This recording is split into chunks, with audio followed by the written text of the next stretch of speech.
আরে আরে, এখানে কি চাই?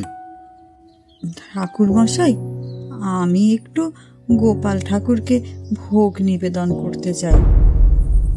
মানে গোপালকে ভোগ নিবেদন করবি? কি ছিঁড়ি দেখো, এই তো পোশাকের অবস্থা।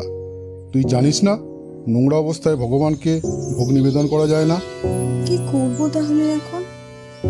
আমি কি গোপালকে ভোগ নিবেদন করতে পারবো না? যা, আগে বাড়ি থেকে নতুন জামা কাপড় পরে শুদ্ধ হয়ে আয়। কিন্তু আমার তো কোনো নতুন জামা নেই, আর আমি কিন্তু স্নান করেই এসেছি, সঙ্গে ভোগও নিয়ে এসেছি। দেখুন দেখুন। ভোগ নিয়ে এসেছে? দেখি কি ভোগ এনেছিস। কি এগুলো ভোগ?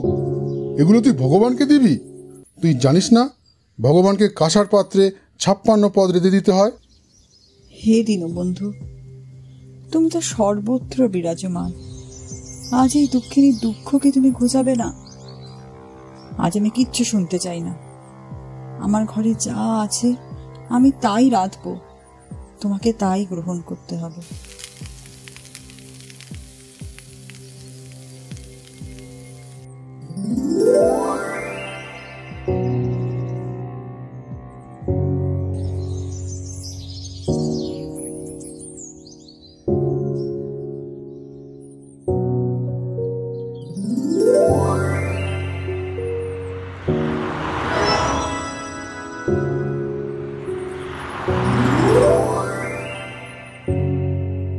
মা, ও মা, বাড়ি আছো?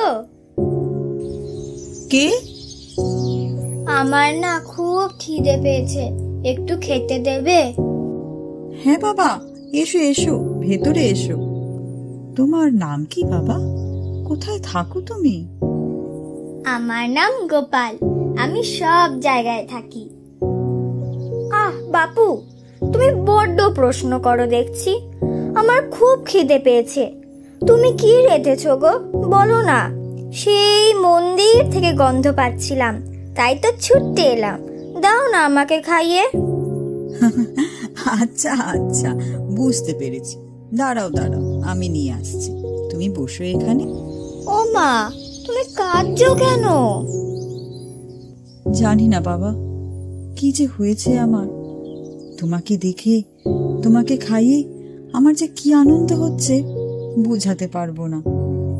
এই চোখের জল দুঃখের নয় যে, এই যে আনন্দের। আচ্ছা আচ্ছা, ঠিক আছে, আর কাঁদতে হবে না।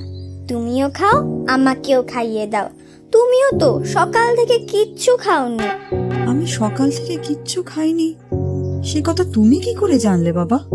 আমি সব জানি।